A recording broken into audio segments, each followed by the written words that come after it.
Hey everybody, friends and students, guitar enthusiasts. I was talking to somebody yesterday and she's just starting out in guitar.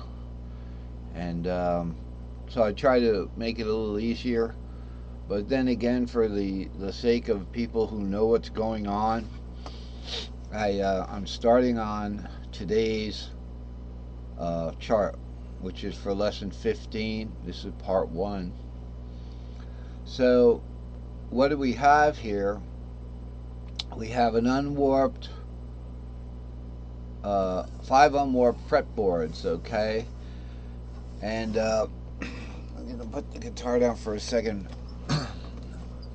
What it is here is now yesterday, so just going back in time, but this is the new thing. These are unwarped fretboards. In other words, this pattern stack up here. Remember we were talking about the pattern stack.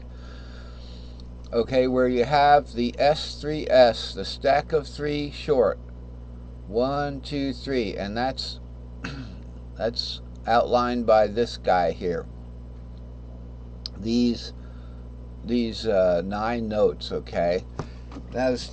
So this is like a little review. Originally, this thing started in it would be for the key of D up here, not the key of D. It's in the key of C. This would be the D shape, which would start on 2, 3, 5, 6, R2. Okay, so we got 2, 3, 5, 6, R2. This was the first thing I really ever learned and enjoyed playing.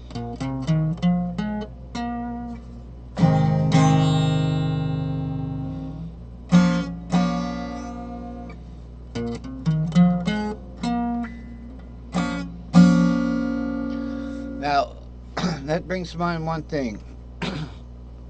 When first learning caged, it's always important to remember not to try and make a song out of it. In other words, say I play a C here, and then I want to do.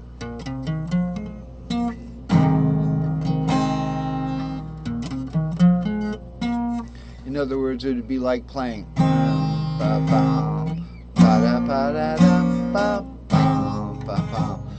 Don't change around the cage too fast at first. Try to stay in the same cage. So it would be, here's the C chord, right? Big long one. Okay, and then play a C caged. All right, so if we start that, now notice when I continue on, oh, it takes on some different sound because then it gets into the C there.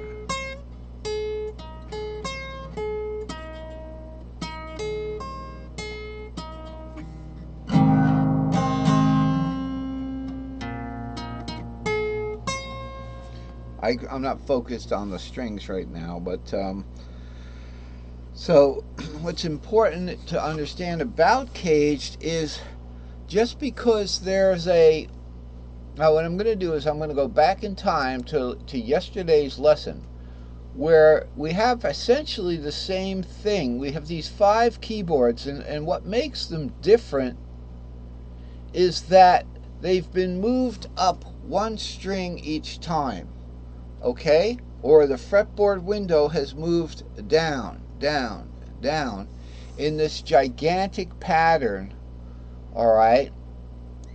Moving forward in time again. This is the gigantic pattern. It's really not that gigantic. It's just as big as it has to be to have an S3S here, okay, which is I believe it's 8 notes. You don't count the things you don't play as notes, I'm saying. And then on top of that is a stack of 2 long, which is only 6 notes. All right, and then another S3S on top of that, and then another one. So I stacked enough of them on top of each other so we could get all of the border conditions.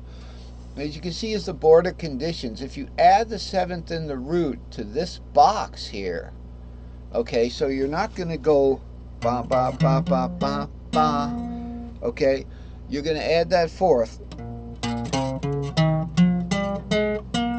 But it's starting to sound like a major scale. So if I just added that root before that, okay, because 2, you're going to add the root over here. If you add the root and play it for there,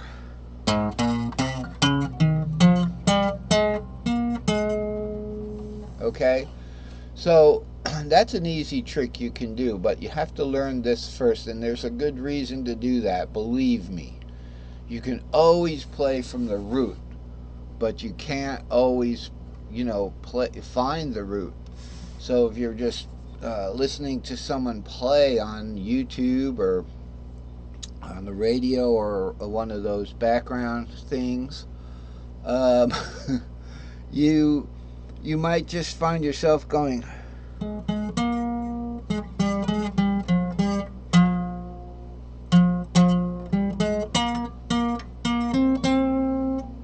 and you want to know where you are.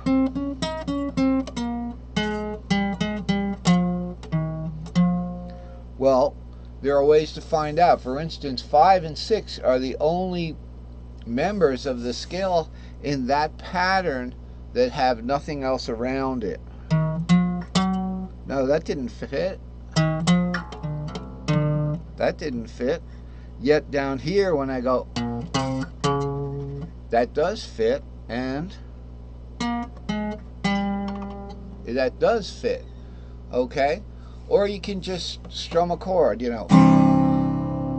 That's an E chord, but it's really going to come out it's going to come out a C. Okay? Like that. And then I want to shut my eyes and just go.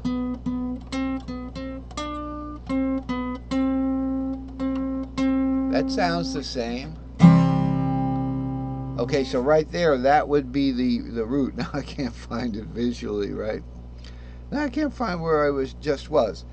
But that's, for the purposes of playing better guitar, you should keep an eye on what you're doing. That was it. It was a higher string. I thought it was the string underneath it. So once I'm on this root here, and it could be any key, it could be any member of that scale. All right? So let's say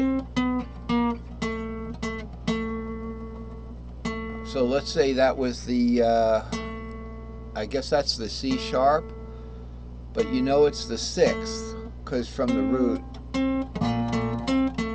sorry, my nails are growing, but that's good, it's easier to play with them. So if you're on root here, all right, let's look at the bigger diagram. If you're on root here, okay, actually it'd be fun to look at this one because we're in the key of E. But guess what? I want to talk about these lines here. That they look like they're spread out and they're not even full frets. But that's keeping track of where the E would be, the E nut. I don't show the top string because string number 6 is just a repeat of string number 1. So that's going to jump around. Okay, so using this as the E is kind of okay, but it doesn't have to be that way. But we did cover where these frets are, where the beginning of a guitar would be. So, it's moving around almost in fourths, isn't it? C going to E is the 3rd, and then to a 4th, to a 4th, to a 4th, G to a C is another 4th. It's just like guitar tuning. Caged, the word cage is just like guitar tuning, but the 3rd is from C to E. So there's all kinds of coincidences. Woo! It's time for a little more smoothie.